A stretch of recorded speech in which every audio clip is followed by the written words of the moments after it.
ଏବଂ ଡାହାଣୀ ପାଖରେ ପହଞ୍ଚି କହିଲା, ଆରେ ଏ ଡାହାଣୀ, ତୋ ପାଇଁ ଗୋଟିଏ ଖୁସି ଖବର ନେଇକି ଆସିଛି। ଓ ସେଇଟା ହେଲା, ତମେ ଯେପରି ପ୍ରାଣୀ ଖୋଜୁଥିଲ ସେପରି ପ୍ରାଣୀକୁ ପାଇଗଲି। ଓ ସେ ପ୍ରାଣୀ ହେଉଛି ଗୋଟିଏ ବିଲୁଆ। ମୁଁ ମୋ କାମ କରିଦେଲି, ଏବେ ତୁ ତୋର କାମ କର। ଦୂତ ଏପରି କହି ସେଠାରୁ ଅଦୃଶ୍ୟ ହୋଇଗଲା ଓ ତାପରେ ଡାହାଣୀ ହସି ହସି କହିଲା, ହା ହା ହା ହା, ଏବେ ମୋତେ ମୋ ଲକ୍ଷ୍ୟ ସ୍ଥଳରେ ପହଞ୍ଚିବା ପାଇଁ ମାତ୍ର ଆଉ ଅଳ୍ପ ସମୟ ବାକି ଅଛି। ମୁଁ ଏବେ ସେ ବିଲୁଆକୁ ବାହା ହେବି ଓ ତାପରେ ତାକୁ ନେଇ ବଳି ଦେବି। ବଳି ଦେବା ପରେ ମୁଁ ଅନ୍ୟ ଭୂତଙ୍କ ପରି ଶକ୍ତିଶାଳୀ ହୋଇଯିବି। ହେଲେ ସେ ବିଲୁଆକୁ ମୁଁ ରାଜି କରାଇ ବାହା ହେବି କେମିତି? ଆରେ ହଁ, ମୁଁ ଅନ୍ୟ ଏକ ବିଲୁଆର ରୂପ ନେଇ ତା ପାଖକୁ ଯିବି ଓ ବାହା ହେବା ପାଇଁ କହିବି। ଡାହାଣୀ ଏପରି ଉପାୟ ଭାବି ରହିଲା ଏବଂ ଏଠାରେ ବାଘ ବିଲୁଆ ଜଙ୍ଗଲ ସାରା ବୁଲି ବୁଲି ଥକିଯାଇ ଘରକୁ ଫେରି ଆସିଲେ। ଆରେ ମାମା, ସତରେ କଣ ମୁଁ ଏତେ ଖରାପ? ସେଥିପାଇଁ ମତେ କେହି ବି ଝିଅ ଦେଉନାହାନ୍ତି। ଆଜି ଦିନ ସାରା ଆମେ ଜଙ୍ଗଲରେ ବୁଲିଲେ, ହେଲେ ମତେ ବାହା ହେବା ପାଇଁ କେହି ଗୋଟେ ବି ରାଜି ହେଲେନି। ମତେ ଯାହା ଲାଗୁଛି ମୁଁ କାହିଁ ଏ ଜନ୍ମରେ ଆଉ ବାହା ହୋଇପାରିବି ନାହିଁ। ଆରେ ବିଲୁ, କାହିଁକି ଏପରି ବାଜ୍ୟ କଥା କହୁଛୁ? ଆରେ ମତେ ଲାଗୁଛି ଭଗବାନ ତ ଭାଗ୍ୟରେ ବହୁତ ସୁନ୍ଦର ପ୍ରାଣୀ ଲେଖିଛନ୍ତି, ସେଥିପାଇଁ ବୋଧେ ଆଜି କେହି ବି ରାଜି ହେଲେନି। ଦେଖିବୁ, ମତେ ଯାହା ଲାଗୁଛି ତୁ ଏ ଜଙ୍ଗଲରେ ସବୁଠାରୁ ସୁନ୍ଦରୀ ପ୍ରାଣୀକୁ ବାହା ହେବୁ। ତେଣୁ ତୁ ଆଉ ବେଶୀ ବାଜ୍ୟ କଥା ନ ଭାବି ଚୁପଚାପ ଶୋଇପଡ଼। କାଲି ସକାଳ ହେଲେ ଆମେ ଦୁହେଁ ମିଶି ତୋ ପାଇଁ ଝିଅ ଖୋଜିବା। ବାଘ ଏପରି କହି ବିଲୁଆର ମନକୁ ବୁଝାଇ ଦେଲା ଏବଂ ସକାଳ ହେବା ପରେ ଦୁହେଁ ପୁଣି ଥରେ ବାହାରି ପଡ଼ିଲେ କାମରେ। ସେ ଦୁଇଜଣ ଅଳ୍ପ ବାଟ ଯାଇଛନ୍ତି, ହଠାତ୍ ବିଲୁଆର ନଜର ପଡ଼ିଲା କିଛି ଦୂରରେ ଗୋଟିଏ ସୁନ୍ଦର ବିଲୁଆ ଛିଡ଼ା ହୋଇଛି। ସେ ବିଲୁଆ ଦେଖିବାକୁ ବହୁତ ସୁନ୍ଦର ଥିଲା। ଏହା ଦେଖି ବିଲୁଆ ବାଘକୁ କହିଲା, ହଇଲୋ ମାମା, ଦେଖୁଛ ତ ଆଗରେ ଗୋଟିଏ ସୁନ୍ଦରୀ ବିଲୁଆ ଛିଡ଼ା ହୋଇଛି। ମୁଁ ମୋର ଜୀବନରେ ଏପରି ବିଲୁଆ କେବେ ବି ଦେଖିନଥିଲି। ଇଏ ଦେଖିବାକୁ ବହୁତ ସୁନ୍ଦର। ତେଣୁ ମାମା, ଚାଲ ସେ ବିଲୁଆ ପାଖକୁ ଯିବା ଏବଂ ସେ ମତେ ବାହା ହେବ କି ନାହିଁ ପଚାରିବା। ଯଦି ସେ ମତେ ବାହା ହେଲା ନା, ତାହେଲେ ମାମା ମୁଁ ବହୁତ ଖୁସିରେ ରହିବି। ବିଲୁଆ ଏହା କହିବା ପରେ ଦୁହେଁ ମିଶି ସେ ବିଲୁଆ ପାଖକୁ ଗଲେ ଏବଂ ତା ପାଖରେ ପହଞ୍ଚିବା ପରେ ବାଘ କହିଲା, ଆଲୋ ମା ବିଲୁଆ, ତୁମ ଘର କୋଉଠି? ତୁମେ ରହୁଛ କେଉଁଠି? ତୁମ ବାପ ମାଙ୍କ ନାଁ କୁହ, ନହେଲେ ତୁମ ବାପ ମାଙ୍କ ପାଖକୁ ନେଇ ଚାଲ। ଆମର ତମ ବାପାଙ୍କ ପାଖରେ କିଛି କାମ ଅଛି। ଆରେ ତମେ କିଏ? ମୁଁ କାହିଁକି ମୋ ବାପାଙ୍କ ନାଁ କହିବି? ଓ ମୁଁ କାହିଁକି ମୋ ବାପାଙ୍କ ପାଖକୁ ନେଇକି ଯିବି? ଆଉ ହଁ, ମୋର ଘର ପରିବାର ବୋଲି କେହି ନାହାନ୍ତି। ଯଦି ଥାନ୍ତେ ତାହେଲେ ହୁଏତ କିଛି କହିଥାନ୍ତି, ହେଲେ ମୋର କେହି ବି ନାହାନ୍ତି। ଓହୋ, ତୁମ ମନରେ ଦୁଃଖ ଦେବା ପାଇଁ ମୁଁ କ୍ଷମା ପ୍ରାର୍ଥନା କରୁଛି। ଆମେ ତୁମର ବାପାକୁ ଦେଖା କରିବାର କାରଣ ଏଇକି ଯେ ତୁମେ ମୋର ବହୁତ ପସନ୍ଦ। ମୁଁ ତୁମକୁ ବାହା ହେବା ପାଇଁ ଚାହୁଁଛି। ଯେହେତୁ ତୁମର କେହି ବି ନାହାନ୍ତି, ତାହେଲେ ତୁମେ କୁହ, ମତେ ବାହା ହେବ ନା ହେବନି? ଆରେ କଣ କହୁଛ ତୁମେ? ତୁମେ ମତେ ବାହା ହେବ? ଏହା ଶୁଣି ମତେ ବହୁତ ଖୁସି ଲାଗୁଛି। ମୋର ପରିବାର ବୋଲି କେହି ନଥିବାରୁ ମୋ ସାଥିରେ କେହି ବି ଜଙ୍ଗଲରେ ମିଶୁ ନଥିଲେ, ହେଲେ ଏବେ ମୁଁ ତୁମକୁ ବାହା ହେବା ପରେ ମୋର ବି ଅନ୍ୟମାନଙ୍କ ପରି ପରିବାର ହୋଇଯିବ। ମୁଁ ବି ଖୁସିରେ ବଞ୍ଚିବି। ତେଣୁ କାଲି ଏହି ଜାଗାରେ ତୁମର ମୋର ବାହାଘର ହେବ। ଆରେ ଧନ୍ୟବାଦ ମାମା, ତମେ ମତେ କାଲି ଗୋଟେ କଥା କହିଥିଲ, ମୁଁ ଜଙ୍ଗଲର ସବୁଠାରୁ ସୁନ୍ଦରୀକୁ ବାହା ହେବି ବୋଲି। ଆଉ ତୁମ କଥା ଅନୁସାରେ ସତକୁ ସତ ମୁଁ ଗୋଟେ ସୁନ୍ଦରୀ ବିଲୁଆକୁ ବାହା ହେବି। ଏବେ ମୁଁ ମଧ୍ୟ ବହୁତ ଖୁସିରେ ରହିବି। ହେଲେ ଏସବୁ କଥା ଶୁଣି ବାଘକୁ ଟିକେ ଆଶ୍ଚର୍ଯ୍ୟ ହେଲା। କାରଣ ସେ ଏପରି ସୁନ୍ଦରୀ ବିଲୁଆକୁ ଜଙ୍ଗଲରେ କେବେ ବି ଦେଖିନଥିଲା ଓ ଏହାଛଡ଼ା ଏ ହଠାତ୍ ଏପରି ବାହା ହେବା ପାଇଁ ରାଜି ହୋଇଗଲା କେମିତି। ତେଣୁ ବାଘ ମନେ ମନେ ଭାବିଲା, ଆରେ ଇଏ ତ ବଡ଼ ଆଶ୍ଚର୍ଯ୍ୟ କଥା। କାଲି ଆମେ ଏତେ ଆଡ଼େ ବୁଲିଲୁ, ଏ ସୁନ୍ଦରୀ ବିଲୁଆକୁ ଦେଖିପାରିଲୁ ନାହିଁ କିମ୍ବା ବିଲୁଆକୁ ବାହା ହେବା ପାଇଁ କେହି ବି ରାଜି ହେଉନଥିଲେ, ହେଲେ ଏବେ ଇଏ କେମିତି ରାଜି ହୋଇଗଲା। ତେଣୁ ମୋତେ ଏହା ବିଷୟରେ ସମ୍ପୂର୍ଣ୍ଣ ତଥ୍ୟ ନେବାକୁ ପଡ଼ିବ।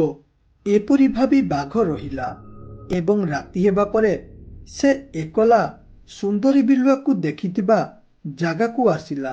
ସେ ଆସିଲା ବେଳେ ହଠାତ୍ ତାର ନଜର ପଡ଼ିଲା ଗୋଟିଏ ଡାହାଣୀ ଓ ତାର ଦୂତ କଥା ହେଉଥାନ୍ତି। ଆରେ ଧନ୍ୟବାଦ ମୋର ଦୂତ, ତୋ ପାଇଁ ଆଜି ମୋର କାମ ସଫଳ ହେବାକୁ ଯାଉଛି। କାଲି ସକାଳେ ମୁଁ ସେ ବିଲୁଆକୁ ବାହା ହେବି ଓ ତାପରେ ତାର ବଳି ଦେବି। ତେବେ ଯାଇ ମୁଁ ମୋର ଶକ୍ତି ପାଇପାରିବି। ଏହା ଶୁଣି ବାଘ ପୁରା ଆଶ୍ଚର୍ଯ୍ୟ ହୋଇଗଲା ଏବଂ କହିଲା, ଆରେ ତାହେଲେ ମୋର ସନ୍ଦେହ ଠିକ୍ ହେଲା। ଆମେ ଯାହାକୁ ସୁନ୍ଦରୀ ବିଲୁଆ ବୋଲି ଭାବୁଥିଲୁ, ପ୍ରକୃତରେ ସେଟା ଗୋଟିଏ ବିଲୁଆ ନୁହଁ, ସେଟା ହେଉଛି ଗୋଟିଏ ଡାହାଣୀ। ତେଣୁ ଯେମିତି ବି ହେଉ ଏ ଡାହାଣୀ କବଳରୁ ମୋ ବିଲୁକୁ ବଞ୍ଚାଇବାକୁ ପଡ଼ିବ। ଏବଂ ତା ପରଦିନ ସକାଳ ହେବା ପରେ ବିଲୁଆ ବାଘ ଆସି ଯଜ୍ଞ କୁଣ୍ଡ ପାଖରେ ପହଞ୍ଚିଗଲେ ଓ ତାପରେ ବିଲୁଆ କହିଲା, ଆରେ ମୋର ସୁନ୍ଦର ସ୍ତ୍ରୀ, ଆଜି ମୁଁ ତୁମକୁ ବାହା ହେବା ପରେ ତମେ ମୋର ସବୁଦିନ ପାଇଁ ହୋଇଯିବ। ଏବେ କୁହ, ତୁମ ମନରେ ଯଦି କିଛି ଇଚ୍ଛା ଅଛି ମୁଁ ତାକୁ ପୂରଣ କରିବି। ବିଲୁଆ ଏତିକି କହିଛି କି ନାହିଁ, ହଠାତ୍ ବାଘ କହିଲା, ହଇରେ ବିଲୁ, ତୁ ଯାହାକୁ ତୋର ସ୍ତ୍ରୀ ବୋଲି ଭାବୁଛୁ, ପ୍ରକୃତରେ ସେ ତୋର ସ୍ତ୍ରୀ ନୁହଁରେ। ସେ ହେଉଛି ଗୋଟିଏ ଡାହାଣୀ, ଯିଏକି ତୋତେ ବାହା ହୋଇ ତୋର ବଳି ଦେବ ଓ ତାପରେ ଶକ୍ତିଶାଳୀ ହୋଇଯିବ। ଆରେ ଏ ମୂର୍ଖ ଡାହାଣୀ, ମୁଁ ଭଲରେ ଭଲରେ କହୁଛି, ଏଠାରୁ ପଳା, ନହେଲେ ଗୁଣିଆ ଡାକି ତୋତେ ଏଇଠାରେ ଭସ୍ମ କରିଦେବି। ଏସବୁ କଥା ଶୁଣି ଡାହାଣୀ ବୁଝିଗଲା ତା କଥା ସବୁ ବାଘ ଜାଣି ଯାଇଛି। ତେଣୁ ସେ ରାଗରେ ନିଜର ରୂପ ପରିବର୍ତ୍ତନ କଲା ଓ ତାପରେ କହିଲା, ହଇରେ ମୂର୍ଖ ବାଘ, ମୁଁ ଆଉ ଅଳ୍ପ ସମୟ ପରେ ଶକ୍ତିଶାଳୀ ହୋଇଯାଇଥାନ୍ତି, ହେଲେ ତୋ ପାଇଁ ମୁଁ ଅଧୁରା ରହିଗଲି। ତୋର ଏ ମୂର୍ଖାମି ପାଇଁ କେବଳ ତୋତେ ମୃତ୍ୟୁଦଣ୍ଡ ମିଳିବ। ଡାହାଣୀ ଏପରି କହୁଥିବା ବେଳେ ବିଲୁଆ ଡାହାଣୀ ଦେହରେ ନିଆଁ ଲଗାଇଦେଲା, ଯାହାଫଳରେ ଡାହାଣୀ ସେଇଠାରେ ଜଳିପୋଡ଼ି ମରିଗଲା।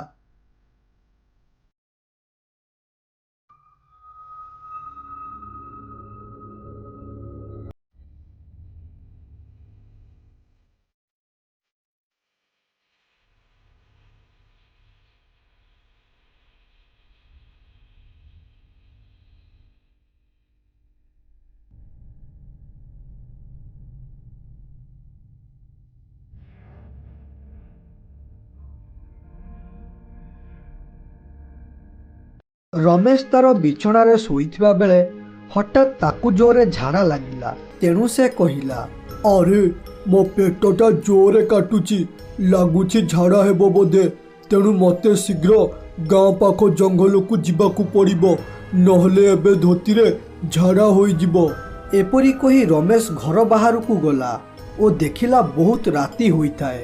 ଏତେ ରାତି ଦେଖି ତାକୁ ଜୋରେ ଡର ଲାଗିଲା। ତେଣୁ ସେ କହିଲା, ଏତେ ରାତିରେ ମୋତେ ଏକଲା ଝାଡ଼ା ଯିବାକୁ ବହୁତ ଡର ଲାଗୁଛି। ତେଣୁ ଯାଉଛି ମୋ ସାଙ୍ଗ ବିଜୟକୁ ଡାକିବି, ସାଙ୍ଗରେ ନେଇକି ଯିବି। ସେ ମୋତେ ଛିଡ଼ା ହେବ ଓ ମୋତେ ଆଉ ଡର ଲାଗିବ ନାହିଁ।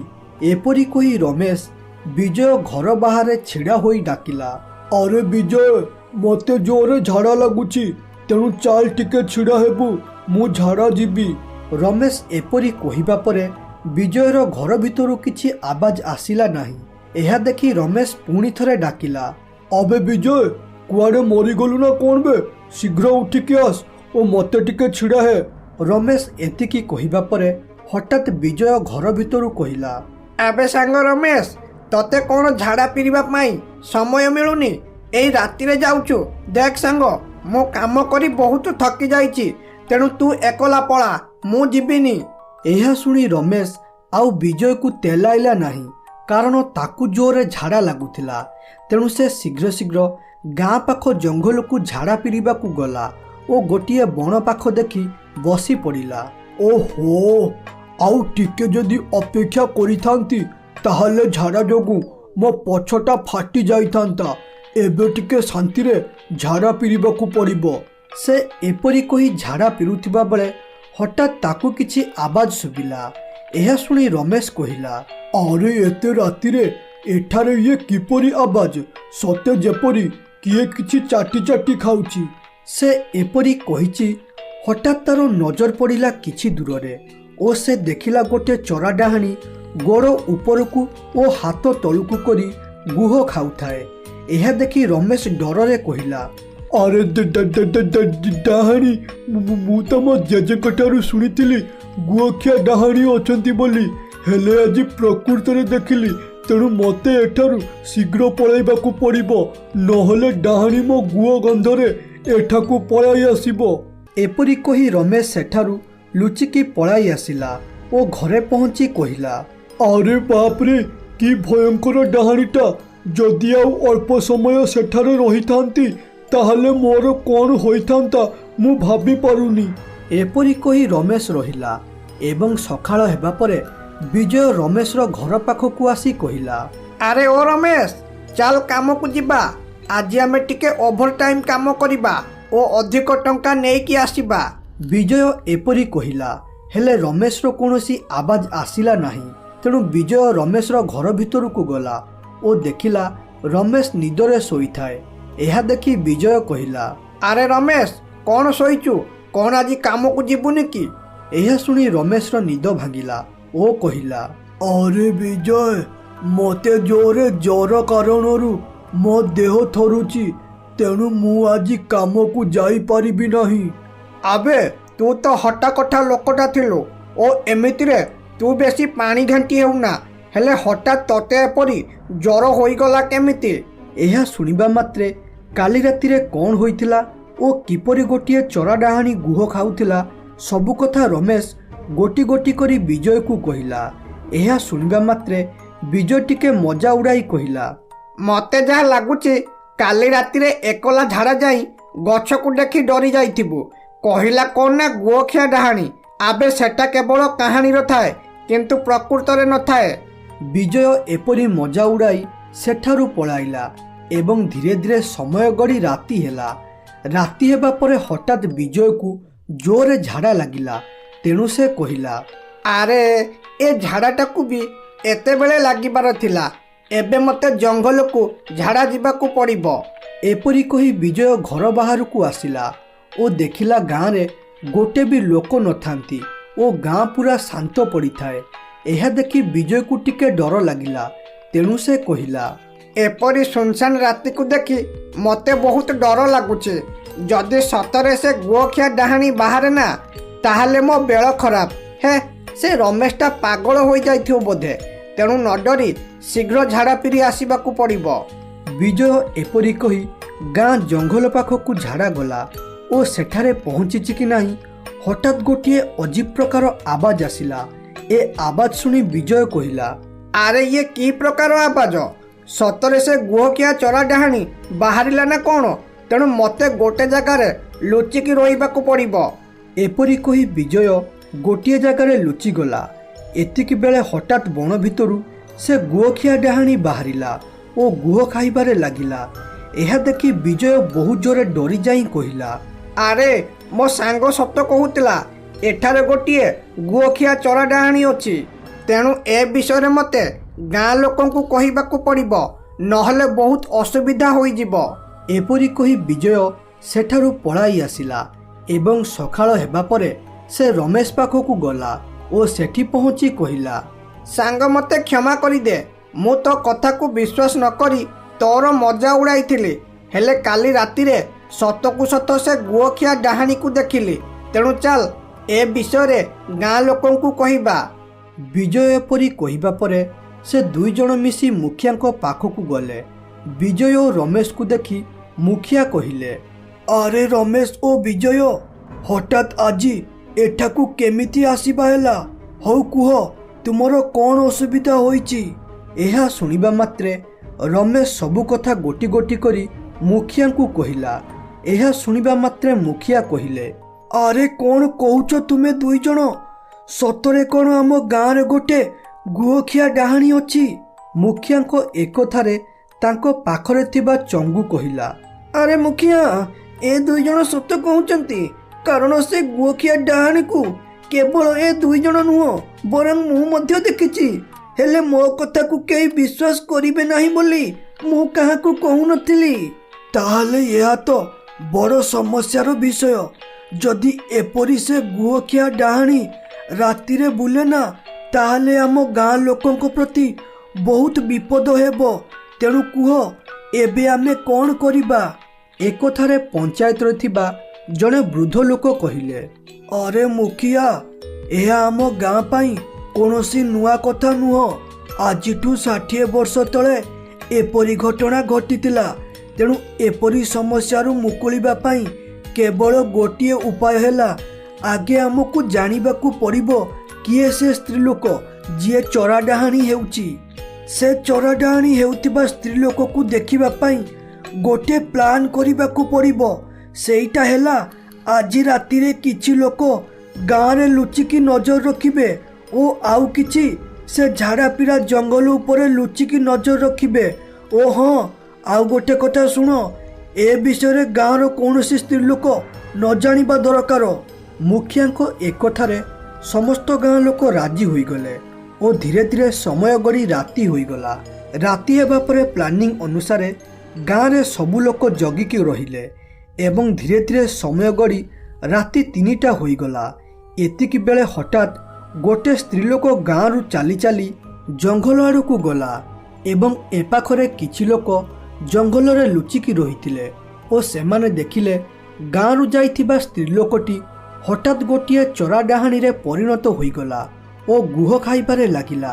ଏହା ଦେଖି ସେଠାରେ ଲୁଚିକି ରହିଥିବା ରମେଶ କହିଲା, ଆରେ ଇଏ ତ ଆମ ଗାଁ ଶୁଭମ ଭାଇଙ୍କ ସ୍ତ୍ରୀ। ତାହେଲେ ଇଏ ପ୍ରତ୍ୟେକ ଦିନ ଚୋରା ଡାହାଣୀ ହୋଇ ଏଠାକୁ ଗୁହ ଖାଇବାକୁ ଆସୁଛି। ତେଣୁ ଏ ବିଷୟରେ କାଲି ପଞ୍ଚାୟତରେ କହିବାକୁ ପଡ଼ିବ। ଏପରି କହି ରହିଲେ ଏବଂ ତା ପରଦିନ ସକାଳ ହେବା ପରେ ପଞ୍ଚାୟତରେ ମିଟିଂ ବସିଲା। ଆରେ କୁହ ଗାଁ ବାଲା, କାଲି ରାତିରେ କାହାକୁ ଦେଖିଲ ଚୋରା ଡାହାଣୀ ହେବାର? ମୁଖିଆ, ସେ ଚୋରା ଡାହାଣୀ ଆଉ କେହି ନୁହଁ ବରଂ ଆମ ଗାଁ ଶୁଭମ ଭାଇର ସ୍ତ୍ରୀ। ତେଣୁ ଶୁଭମ ଭାଇର ସ୍ତ୍ରୀ ଦେହରୁ ଚୋରା ଡାହାଣୀ କାଢ଼ିବା ପାଇଁ ମୁଁ ଗୋଟିଏ ଗୁଣିଆକୁ ଡାକିଛି।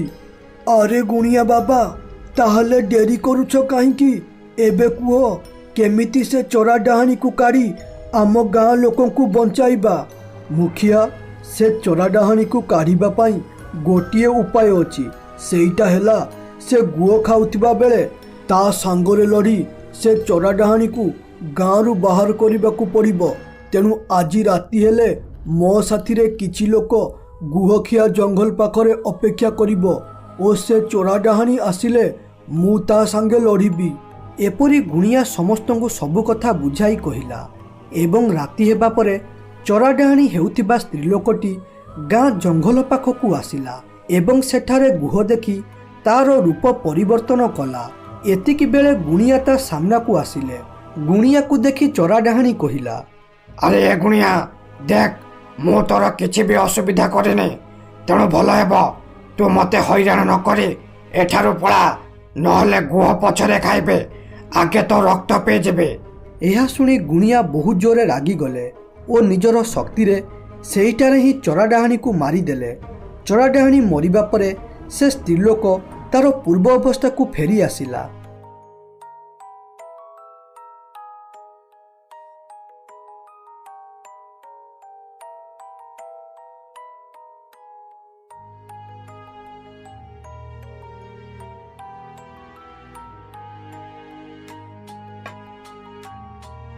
एकदा गोटिए बिलुआ खाद्य न पाई भोकिला अवस्थारे बुलुथाए। भोक कारणरू ता पेट जोरे काटिला। तेणु से आउ आगकू न चली पारी गोटिए जगारे छिड़ा होई कहिला, ଆରେ ସକାଳୁ ଶିକାର ଖୋଜୁଛି ଯେ ହେଲେ ଏପର୍ଯ୍ୟନ୍ତ ଗୋଟିଏ ହେଲେ ବି ଶିକାର ପାଇଲି ନାହିଁ। ଶିକାର ନ ପାଇବା କାରଣରୁ ମୁଁ ଭୋକିଲା ଅଛି, ଯାହା ଦ୍ୱାରା ମୋ ପେଟ ଜୋରେ କାଟୁଛି ଓ ଏପରି ଭୋକିଲା ଅବସ୍ଥାରେ ଆଗକୁ ବଢିବା କିମ୍ବା ଶିକାର କରିବା ପାଇଁ ବଳ ପାଉନି। ଯଦି ଭୋକ କାରଣରୁ ମୁଁ ଏପରି ଏଠାରେ ରହିଯାଏ, ତାହେଲେ ଏଠାରେ ପଡି ପଡି ମରିଯିବି। ହେ ପ୍ରଭୁ, ତୁମେ ହିଁ ମତେ କିଛି ଗୋଟେ ବୁଦ୍ଧି ଦେଖାଅ, ଯାହା ଦ୍ୱାରା ମୁଁ ଖାଦ୍ୟ ଖାଇ ମୋର ପେଟ ପୁରାଇ ପାରିବି, ନହେଲେ ଆଜି ମୋର ଶେଷ ଦିନ ହୋଇଯିବ। ଆରେ ବହୁତ ହୋଇଗଲା ଅପେକ୍ଷା କରିବା, ତେଣୁ ଆଉ ଅପେକ୍ଷା ନ କରି ଯାଉଛି ଶିକାର ଖୋଜିବି। ଯଦି କିଛି ମିଳିଯାଏ ତାହେଲେ ବଞ୍ଚିଯିବି। ବିଲୁଆ ଏପରି କହି ଖାଦ୍ୟ ଖୋଜିବାରେ ଲାଗିଲା ଓ ଏପାଖରେ ବିଲୁଆ ପରି ଡାହାଣୀ ମଧ୍ୟ ଖାଦ୍ୟ ସକାଳୁ ଖୋଜୁଛି ଯେ ହେଲେ ଏପର୍ଯ୍ୟନ୍ତ ପାଉନି। ତେଣୁ ସେ ଖାଦ୍ୟ ଖୋଜି ଖୋଜି ଗୋଟିଏ ଜାଗାରେ ରହିଗଲା। ଆରେ ସକାଳୁ ଖାଦ୍ୟ ଖୋଜୁଛି, ହେଲେ ଆଜି ମତେ ଖାଲି କୁକୁର ବାଘ ଦେଖା ଯାଉଛନ୍ତି। ହେଲେ ଏପରି ଶିକାର ମୁଁ ଖାଏନି। ଯେଉଁ ଶିକାର ମୋର ଦରକାର ସେ ଶିକାର ତ ମତେ ମିଳୁନି, ଯେମିତି ହରିଣ, ମଣିଷ। ଆରେ ଏ ମଣିଷ କଥାରୁ ମନେ ପଡ଼ିଗଲା, ଯାଉଛି ମଣିଷ ବସ୍ତି ଆଡ଼କୁ ଯିବି ଓ ସେଠାରେ ମତେ ନିଶ୍ଚିତ ମଣିଷ ମାଂସ ଖାଇବାକୁ ମିଳିଯିବ ଓ ତାପରେ ମୁଁ ପେଟ ପୁରା ଖାଇବି। ହଉ, ଆଉ ବିଳମ୍ବ ନ କରି ଯାଉଛି ମୋର କାର୍ଯ୍ୟରେ। ଏପରି କହି ଡାହାଣୀ ଗାଁ ଆଡ଼କୁ ଯିବାରେ ଲାଗିଲା। ସେ କିଛି ବାଟ ଗଲା ପରେ ଦେଖିଲା ଦୁଇଟି ଲୋକ ଛିଡ଼ା ହୋଇଥାନ୍ତି। ଏହା ଦେଖି ଡାହାଣୀ ବହୁତ ଖୁସି ହୋଇ କହିଲା, ଆରେ ବାରେ ବା, ମୁଁ ଏ ବସ୍ତିକୁ ଆସିଥିଲି ଗୋଟିଏ ମଣିଷ ଖାଇବା ପାଇଁ, ହେଲେ ଏଠାରେ ତ ଦୁଇଟି ମଣିଷ ଅଛନ୍ତି। ତେଣୁ ଆଜି ମୁଁ ପେଟ ପୁରାଇ ଖାଇବା ସହ କାଲି ପାଇଁ କିଛି ଖାଦ୍ୟ ରଖିଦେବି। ଆଜି ମୋ ଭାଗ୍ୟରେ ଭଲ ଖାଇବା ଲେଖା ଅଛି। ଧନ୍ୟବାଦ ଶୈତାନ ଦେବ, ତମେ ମୋ ଉପରେ ଏପରି ଆଶୀର୍ବାଦ ରଖିଥିବାରୁ। ତମ ଆଶୀର୍ବାଦ ପାଇଁ ମୁଁ କେବେ ବି ଭୋକିଲା ରହିନି ଏବଂ ଆଜି ମଧ୍ୟ ଭୋକିଲା ରହିବି ନାହିଁ। ଡାହାଣୀ ଏପରି କହିଛି କି ନାହିଁ, ହଠାତ୍ ସେ ଲୋକ ଦୁଇଟାଙ୍କ କଥା ତା କାନରେ ବାଜିଲା। ଆରେ ଏ ସୁରିଆ ଭାଇ, ଏତେ ଦିନ ପରେ ତୁ ଆଜି ଘରୁ ବାହାରିଲୁ। ଆରେ କଥା କ'ଣ? ଏତେ ଦିନ ହେବ ତୁ କାହିଁକି ଘରେ ରହିଥିଲୁ? ଆରେ ତୋର ଦେହ ଖରାପ ନା ତୋର କୌଣସି ଅସୁବିଧା ହୋଇଥିଲା ଯେଉଁଥିପାଇଁ ତୁ ଘରୁ ବାହାରୁ ନଥିଲୁ? ଆରେ ହଁ ହଁ, ମନେ ପଡ଼ିଗଲା, ତୋର ସ୍ତ୍ରୀ ବୋଧେ ଆମ ସାଥିରେ କଥା ହେବାକୁ କିମ୍ବା ମିଶିବାକୁ ମନା କରିଛି। ଆରେ କଥା କ'ଣ? ସେତେବେଳେ ମୁଁ କହୁଛି, ହେଲେ ତୁ ମୋ କଥାରେ କିଛି ବି ଉତ୍ତର ନ ଦେଇ ଖାଲି ମୁରୁକି ମୁରୁକି ହସୁଛୁ। କଥା କ'ଣ? ଆଜି ଏତେ ଖୁସି ଥିଲା ପରି ଲାଗୁଛୁ। ଆରେ ଖୁସି ହେବିନି ବା କାହିଁକି? ମୋ ଜାଗାରେ ଯିଏ ବି ଥାନ୍ତା ସେ ବହୁତ ଖୁସି ହୋଇଥାନ୍ତା, କାରଣ ମୋର ଗୋଟିଏ ପୁଅ ହୋଇଛି। ବହୁ ବର୍ଷ ପରେ ଆମ ଘରେ ଗୋଟିଏ ଛୋଟ ଛୁଆ ଆସିଲା। ମୋ ସ୍ତ୍ରୀର ପିଲାପିଲି ହେଉନଥିବାରୁ ବହୁତ ଠାକୁରଙ୍କ ପାଖରେ ମାନସିକ ପୂଜା ପାଠ କରିଛି। ଯାହା ହେଉ ଭଗବାନ ଶେଷରେ ମୋର ଡାକ ଶୁଣିଲେ। ଆମ ଘରେ ଏକ ପୁଅର ଜନ୍ମ ହେଲା। ଆଉ ରହିଲା ଘରୁ ବାହାରକୁ ନ ବାହାରିବା କଥା। ଆରେ ହରିଆ, ଡକ୍ଟର କହିଥିଲେ ସ୍ତ୍ରୀ ପେଟରେ ପିଲା ଥିବାରୁ ତାର ଭଲରେ ଯତ୍ନ ନେବା ପାଇଁ। ତେଣୁ ମୁଁ ତା ପାଖରେ ରହି ତାର ଯତ୍ନ ନେଉଥିଲି। ଏହି କାରଣରୁ ମୁଁ ଘରୁ ବାହାରକୁ ବାହାରି ପାରୁନଥିଲି। ଆରେ କ'ଣ କହୁଛୁ ତୁ? ତୋର ପୁଅ ହୋଇଛି ମାନେ ଆଜିଠାରୁ ମୁଁ ଦାଦା ହୋଇଗଲି। ଆରେ ଏ ଖବର ଶୁଣି ତୁ ଯେତିକି ଖୁସି ନୁହଁ ତାଠାରୁ ଅଧିକ ଖୁସି ମତେ ଲାଗୁଛି। ଏ ଖୁସି ଖବର ଯାଇ ମୁଁ ମୋ ସ୍ତ୍ରୀକୁ କହିଦେବି।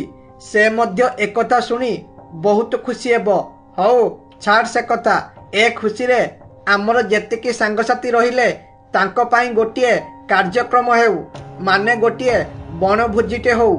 ଏହି ବାହାନାରେ ଆମ ସମସ୍ତ ସାଙ୍ଗ ଏକାଠି ହୋଇପାରିବା। ଆରେ ସାଙ୍ଗ, ଏଇ ଗୋଟିଏ କଥା। ମୋ ଖୁସି ଆଗରେ ଏସବୁ କିଛି ନୁହଁ। ମୁଁ ଖୁସି ଅଛି ମାନେ ସମସ୍ତଙ୍କୁ ଖୁସି କରି ଛାଡ଼ିବି। ଗୋଟିଏ ବଣ ବଡ଼ ଭୋଜିର ଆଗେ ଆୟୋଜନ କରିବା। ହଉ ଶୁଣ, ତୁ ଯା ଫିଷ୍ଟ ବିଷୟରେ ଆମର ଯେତେ ସାଙ୍ଗ ରହିଲେ ତାଙ୍କ ପାଖରେ କହି ଗୋଟିଏ ସମୟ ଠିକ୍ କର। ବାକି ସବୁ କଥା ମୁଁ ବୁଝିବି। ଡାହାଣୀ ଏସବୁ କଥା ଶୁଣି ଆହୁରି ଖୁସି ହୋଇଗଲା ଓ କହିଲା, ଆରେ ବାରେ ବା, ମୁଁ ତ ଆସିଥିଲି ମଣିଷ ମାଂସ ଖାଇବାକୁ, ହେଲେ ମତେ ଏବେ ଗୋଟେ କୁମଳିଆ ଛୁଆର ମାଂସ ଖାଇବାକୁ ମିଳିଗଲା। ମୁଁ ଭାବୁଥିଲି ଏ ଦୁଇଟା ବୁଢ଼ାକୁ ଖାଇବି ବୋଲି, ହେଲେ ଏ ଦୁଇ ଜଣକୁ ଛାଡ଼ିଦେବି। ଏବେ ସେ ଛୁଆକୁ ଖାଇବାକୁ ଚେଷ୍ଟା କରିବେ। ସେ ଛୁଆର ଯେଉଁ ନରମ ନରମ କଅଁଳିଆ ମାଂସ, ତାକୁ ଖାଇବା କଥା ଭାବିଲା ବେଳକୁ ମୋ ପାଟିରୁ ଲାଳ ବହି ପଡୁଛି। ହଉ, ଏ ଛୁଆ କଥା ଶୁଣି ମୋ ପେଟ ଭୋକ ଆହୁରି ଜୋରରେ ବଢିଗଲାଣି। ତେଣୁ ବିଳମ୍ବ ନକରି ଯାଉଛେ ସେ ଛୁଆ ପାଖକୁ ଯିବେ। ଏପରି କହି ଡାହାଣୀ ଆଗକୁ ବଢ଼ିବାକୁ ଚେଷ୍ଟା କରିଛି। ସେ ଆଉ ଆଗକୁ ବଢ଼ିପାରିଲା ନାହିଁ। ତାକୁ ଏକ ଶକ୍ତି ରୋକିଲା, କାରଣ ସେଠାରେ ଗୋଟିଏ ମନ୍ଦିର ଥିବାରୁ ସେ ଆଉ ଆଗକୁ ବଢ଼ିପାରିଲା ନାହିଁ। ତେଣୁ ସେ କହିଲା, ଆରେ ଇଏ କ'ଣ? ମୁଁ ଆଗକୁ ବଢି ପାରୁନି କାହିଁକି? ମତେ ଏପରି ଲାଗୁଛି ସତେ ଯେପରି କୌଣସି ଏକ ଦୈବ୍ୟ ଶକ୍ତି ଅଟକାଉଛି ବୋଲି। ଆରେ ଇଏ କ'ଣ? ଏଠାରେ ତ ଗୋଟିଏ ମନ୍ଦିର ଅଛି। ବୋଧେ ଏହି କାରଣରୁ ମୁଁ ଆଗକୁ ବଢି ପାରୁନି। ଧେତ୍ ତେରିକି। ହଉ, ଏ ବାଟ ରାସ୍ତା ବନ୍ଦ ହେଲା କ'ଣ ହେଲା? ମୁଁ ଅନ୍ୟ ପାର୍ଶ୍ୱ ଦେଇ ବୁଲିକି ଯିବି ଓ ସେଇ ଛୁଆକୁ ଖାଇବି। ଏପରି କହି ଡାହାଣୀ ଅନ୍ୟ ପାର୍ଶ୍ୱ ଦେଇ ଗାଁ ମୁଣ୍ଡରେ ପହଞ୍ଚିଗଲା ଓ ସେଠାରେ ପହଞ୍ଚି ଦେଖିଲା ସେ ଯେଉଁ ଛୁଆଟାକୁ ଖାଇବାକୁ ଆସିଛି ସେଇ ଛୁଆଟିକୁ ଗୋଟିଏ ଲୋକ ଧରିଥାଏ। ଏହା ଦେଖି କହିଲା, ଆରେ ଏ ମନ ଖୋଜଇ ଯାହା ତାକୁ ପ୍ରାପତେ ହୁଏ ତାହା। ମୁଁ ଏଇ ଛୁଆକୁ ଖାଇବାକୁ ଆସିଥିଲି, ହେଲେ ଗାଁ ପାଖରୁ ଦେଖିବାକୁ ପାଇଗଲି। ଯାହା ହେଉ, ମତେ ଖୋଜିବାକୁ ଆଉ ସମୟ ଲାଗିବନି। ମୁଁ ଏଇ ସଙ୍ଗେ ସଙ୍ଗେ ଯିବି ଏବଂ ସେ ଛୁଆକୁ ଧରି ନେଇକି ପଳାଇବି ଓ ଆରାମରେ ଖାଇବି। ଏପରି କହି ଡାହାଣୀ ଆଗକୁ ବଢ଼ିବାକୁ ଚେଷ୍ଟା କରୁଥିବା ବେଳେ ସେ ଆଉ ଆଗକୁ ବଢ଼ିପାରିଲା ନାହିଁ, କାରଣ ଗାଁରେ ହୋଇଥିବା ମନ୍ଦିର ପାଇଁ ସେଇ ଗାଁରେ କୌଣସି ପ୍ରେତାତ୍ମା କିମ୍ବା ଖରାପ ଶକ୍ତି ପ୍ରବେଶ କରିପାରେ ନାହିଁ। ଡାହାଣୀ ଗାଁ ଭିତରକୁ ନ ଯାଇପାରିବାରୁ କହିଲା, ଆରେ ଇଏ କ'ଣ? ମୁଁ ଗାଁ ଭିତରକୁ ପଶି ପାରୁନି। ଲାଗୁଛି ସେଇ ମନ୍ଦିର ପ୍ରଭାବ ପାଇଁ ମୁଁ ଭିତରକୁ ଯାଇପାରୁନି। ଏବେ କରିବି ତ କ'ଣ କରିବି? କିପରି ଏ ଛୁଆକୁ ଖାଇବି? ଲାଗୁଛି ଏ ଛୁଆକୁ ଖାଇବାର ସ୍ୱପ୍ନଟା ମୋର ଅଧାରୁ ରହିଯିବ। ନା ମୁଁ ଏ ଛୁଆକୁ ଖାଇଲେ, ନା ସେ ବୁଢ଼ାକୁ ଖାଇଲେ। ଲାଗୁଛି ମୋ ମେଳଟା ବୋଧେ ଖରାପ। ହେ ଶୈତାନ ଦେବ, ଏବେ ତୁମେ ହିଁ କିଛି ଉପାୟ ଦେଖାଅ।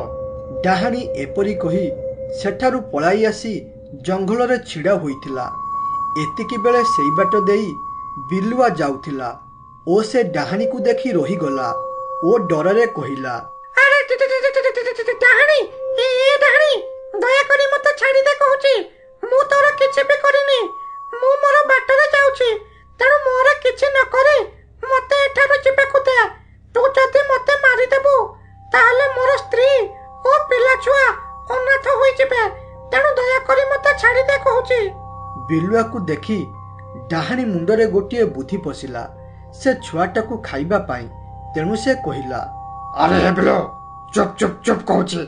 ଆରେ ମୁଁ ତୋର କିଛି ବି କରିବିନି କିମ୍ବା ମାରିବି ନାହିଁ, କାରଣ ମୁଁ ବିଲୁଆ, ବାଘ, କୁକୁର ଏମାନଙ୍କୁ ଖାଏନି। ହେଲେ ଶୁଣ, ତୋ ପାଖରେ ମୋର ଗୋଟିଏ କାମ ଅଛି। ଯଦି ତୁ ସେ କାମକୁ କରିଦେବୁ ତାହେଲେ ତୁ ଯାହା ବି କହିବୁ ମୁଁ ସେଇଆ ଦେବି। ବାସ୍ ତୁ ଥରେ ଖାଲି ସେ କାମକୁ କରିବା ଦରକାର। ଆରେ ଏ ଡାହାଣୀ, କି କାମ କରିବା ପାଇଁ କହୁଛୁ କହ। ଯଦି ସେଇ କାମ ମୋ ଦ୍ୱାରା ସମ୍ଭବ ହେବ ତାହେଲେ ମୁଁ କରିବି, ଆଉ ଯଦି ସମ୍ଭବ ହେବନି ତାହେଲେ ମୁଁ କରିପାରିବି ନାହିଁ। ହେଲେ ତୁ ଆଗ କାମ କହ, ମୁଁ ଚେଷ୍ଟା କରିବି କରିବା ପାଇଁ।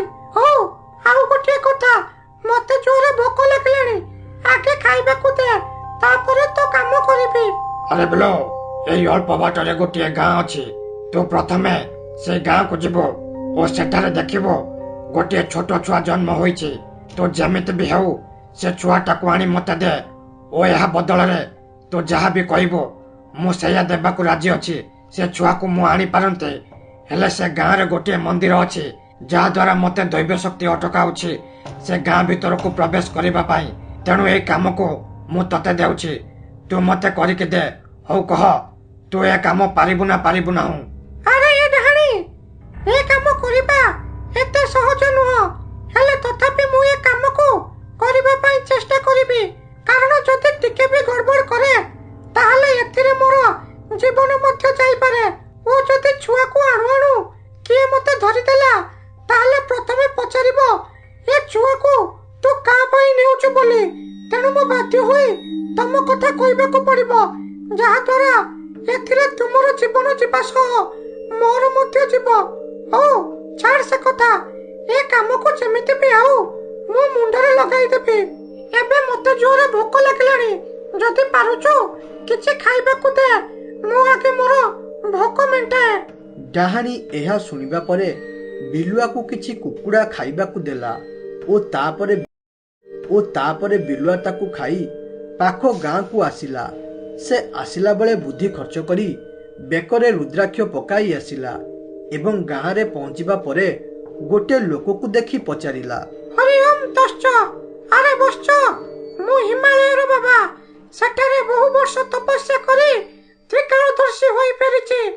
ମୁଁ ସମସ୍ତଙ୍କର ଭବିଷ୍ୟତ ଜାଣିପାରେ।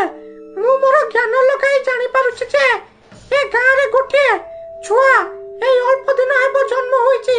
ତେଣୁ ପୁଅ, ଦୟାକରି ତମେ ମତେ ସେ ଛୁଆର ଘର କେଉଁଠି କହିଦିଅ। ମୁଁ ଯାଇ ତାକୁ ଟିକେ ଆଶୀର୍ବାଦ କରିବାକୁ ଚାହୁଁଛି। ଜୟ ହେଉ ତ୍ରିକାଳଦର୍ଶୀ ବାବାଙ୍କର ଜୟ ହେଉ। ବାବା, ତୁମକୁ ଦେଖି ମୋର ଜୀବନ ଧନ୍ୟ ହୋଇଗଲା। ମୋର ବହୁତ ଇଚ୍ଛା ଥିଲା ଗୋଟିଏ ତ୍ରିକାଳଦର୍ଶୀ ବାବାଙ୍କୁ ଦେଖିବା ପାଇଁ। ଯାହା ହେଉ ମୁଁ ଆଜି ଦେଖିପାରିଲି, ତେଣୁ ମୋ ଜୀବନ ଧନ୍ୟ ହୋଇଗଲା। ଆରେ ହଁ ବାବା, ଆମ ଗାଁରେ ଏଇ ଅଳ୍ପ ଦିନ ହେବ ଗୋଟେ ଛୋଟ ପୁଅଟେ ଜନ୍ମ ହୋଇଛି ଓ ସେଇ ପୁଅ ସୂର୍ୟା ଭାଇର ଜନ୍ମ ହୋଇଛି। ଆରେ ବାବା, ସେ ବହୁତ ଦେବାଦେବୀଙ୍କୁ ପୂଜା ଓ ମାନସିକ କରି ସେ ଛୁଆକୁ ପାଇଛି। ତେଣୁ ତମେ ତାକୁ ଏପରି ଆଶୀର୍ବାଦ କରିବ ଯେମିତି ସେ 100 ବର୍ଷ ବଞ୍ଚିବ। ଆଉ ହଁ ବାବା, ସେଠାରୁ ଆଶୀର୍ବାଦ ଦେଇ ଫେରିଲା ବେଳେ ମୋ ଘର ଆଡୁ ଟିକେ ବୁଲିଯିବ। ମୋ ସ୍ତ୍ରୀ ଓ ପିଲାଛୁଆ ତୁମକୁ ଦେଖିଲେ ତାଙ୍କ ଜୀବନ ମଧ୍ୟ ଧନ୍ୟ ହୋଇଯିବ। ହଉ ବାବା, ମାଧବ ଭାଇ ଘରର ଠିକଣା କହୁଛି ଶୁଣ। ମାଧବ ଭାଇ ଘର ଏଇ ସିଧାରେ ପଡ଼ିବ। ତେଣୁ ତମେ ଯାଅ, ମାଧବ ଭାଇକୁ ଆଶୀର୍ବାଦ ଦେବା ସହ ତାର ପୁଅକୁ ମଧ୍ୟ ଆଶୀର୍ବାଦ ଦିଅ। ଏହା ଶୁଣିବା ପରେ ବିଲୁଆ ମାଧବ ଘର ଆଡ଼କୁ ଗଲା ଓ ଏଠାରେ ମାଧବ ତାର ପୁଅକୁ ଜଗିଥାଏ। ଆଲୋଲୋଲୋ, ମୋ ଧନ କଣ କରୁଛି? ମୋ ଧନଟା ଖେଳ ଖେଳୁଛି। ଆରେ ଟିକେ ହସିଦେ। ହେଇ ହସିଦେଲାରେ ମୋ ଧନଟା। ଆରେ ବାବା, ଖାଇସାରିଲୁଣି? ଆରେ ବାବାରେ, ତୁ ଆମ ଘରର କୁଳନନ୍ଦନ। ତୋ ଜନ୍ମ ପରେ ଆମ ଘରେ ପୁରା ଖୁସିର ଲହରୀ ଖେଳି ଯାଇଛି। ତତେ ଦେଖିଲେ ମୋ ଆଖିରେ ଲୁହ ଛଳ ହୋଇଯାଉଛି, କାରଣ ତତେ ମୁଁ ବହୁତ ପୂଜା ପାଠ କରି ପାଇଛି। ସେ ଏପରି ତାର ପୁଅକୁ ଖେଳାଇ ସୁଖ ଦୁଃଖ କହୁଥିବା ବେଳେ ହଠାତ୍ ବିଲୁଆ ଘର ବାହାରୁ ଡାକିଲା, ହଇରେ ସୂର୍ୟା, ଘର ବାହାରକୁ ଆସ। ମୁଁ ହେଲେ ତ୍ରିକାଳଦର୍ଶୀ ବାବା। ତୋ ପାଖକୁ ଆସିଛି ତୋ ପୁଅକୁ ଆଶୀର୍ବାଦ କରିବା ପାଇଁ। ଯେତେ ଶୀଘ୍ର ପାରୁଛୁ ଘର ବାହାରକୁ ଆସ, ନହେଲେ ମୋର ବିଳମ୍ବ ହେଲାଣି। ମୁଁ ଏଠାରୁ ଚାଲିଲି। ଏହା ଶୁଣି ସୂର୍ୟା ଟିକେ ଆଶ୍ଚର୍ଯ୍ୟ ହୋଇ କହିଲା, ଅରେ ତ୍ରିକାଳଦର୍ଶୀ ବାବା ଏଠାକୁ ଆସିଛନ୍ତି? ମୁଁ ତ କାହିଁ କୋଉ ବାବାକୁ ଏଠାକୁ ଡାକିନି। ଆରେ ଇଏ ବୋଧେ ସତର ତ୍ରିକାଳଦର୍ଶୀ ବାବା, କାରଣ ସେ ତାଙ୍କ ଶକ୍ତି ବିଦ୍ୟା ଦ୍ୱାରା ଜାଣିପାରିଲେ ବୋଧେ ମୋର ପୁଅ ହୋଇଛି। ତେଣୁ ସେ ଏଠାକୁ ଆସିଛନ୍ତି। ତେଣୁ ମତେ ଶୀଘ୍ର ତାଙ୍କ ପାଖକୁ ଯିବାକୁ ପଡ଼ିବ, ନହେଲେ ଯଦି ସିଏ ରାଗିକି ଏଠାରୁ ପଳାନ୍ତି ନା, ତାହେଲେ ମୋର ବହୁତ ଅନିଷ୍ଟ ହୋଇଯିବ।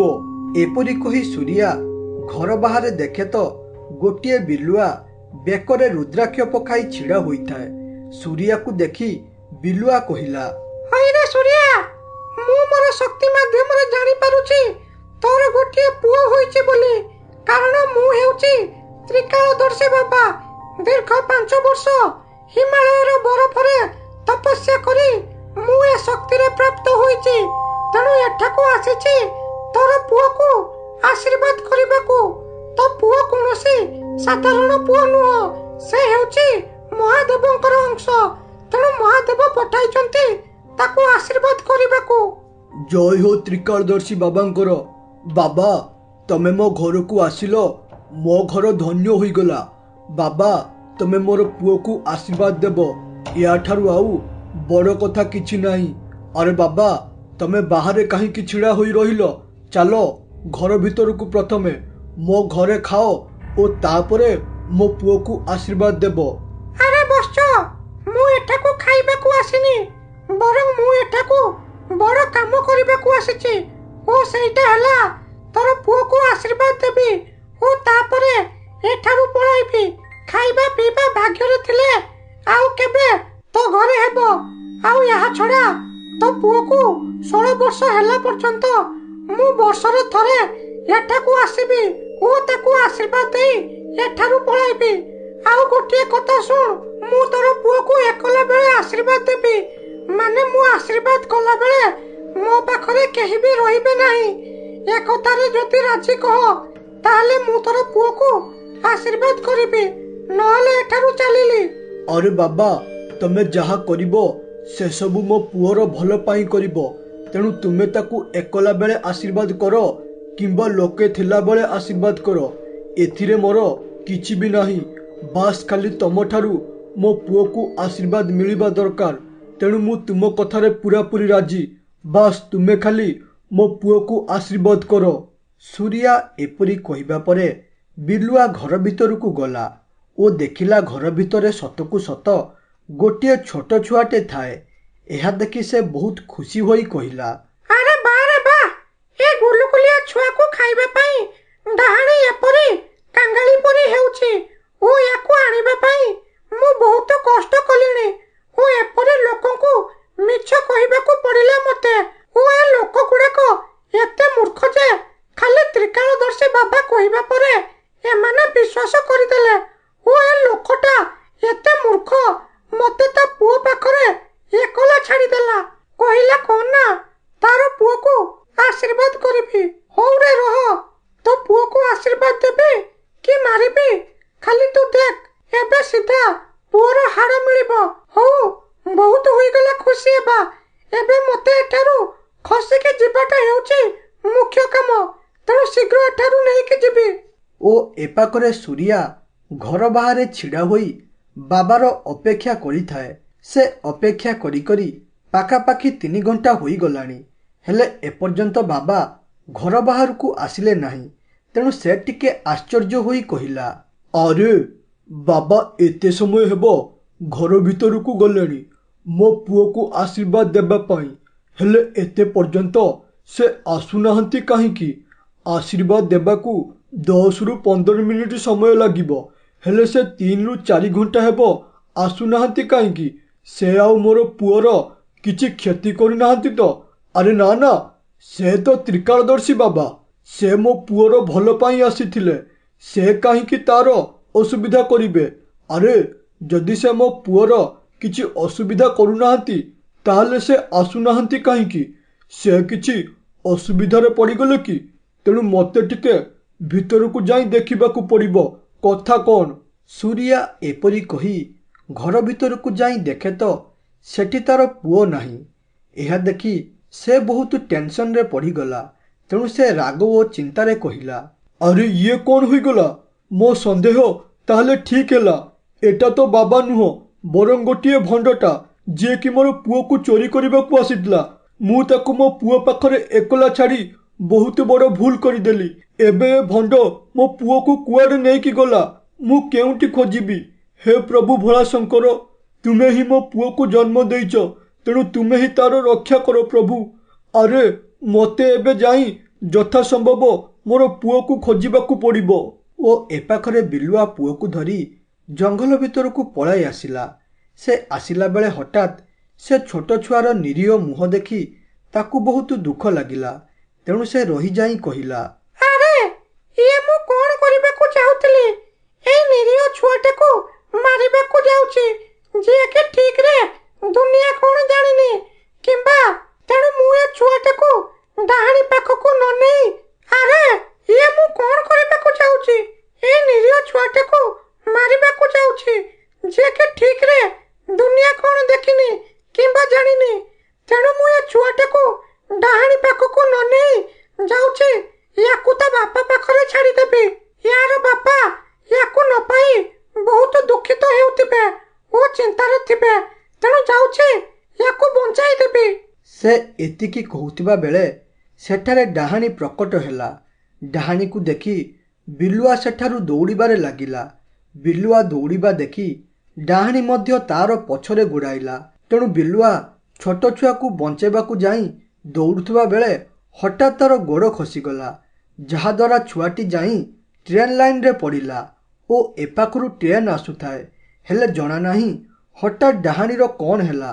ସେ ଛୁଆଟାକୁ ଦେଖି ତାର ମନ ପରିବର୍ତ୍ତନ ହୋଇଗଲା, ଯାହାଦ୍ୱାରା ସେ ସେଇ ଛୁଆଟାକୁ ବଞ୍ଚାଇ ଦେଲା ଓ କହିଲା, ଆରେ ମୋର କ'ଣ ହୋଇଯାଇଥିଲା? ମୁଁ ଏଇ ସାଧାରଣ ନିରୀହ ଛୁଆଟାକୁ ଖାଇବାକୁ ଭାବୁଥିଲି। ଧିକ୍ ମୋର ଜୀବନକୁ ଧିକ୍। ଯାହା ହେଉ ଠିକ୍ ସମୟରେ ମୋର ମନ ପରିବର୍ତ୍ତନ ହୋଇଗଲା, ଯାହାଦ୍ୱାରା ମୁଁ ଏ ଛୁଆଟାକୁ ବଞ୍ଚାଇ ପାରିଲି। ଏ ଛୁଆ, ମୁଁ ତତେ ତୋର ବାପା ପାଖରେ ଛାଡ଼ିଦେବି। ଆଜିଠାରୁ ତୁ ଆଜାଦ।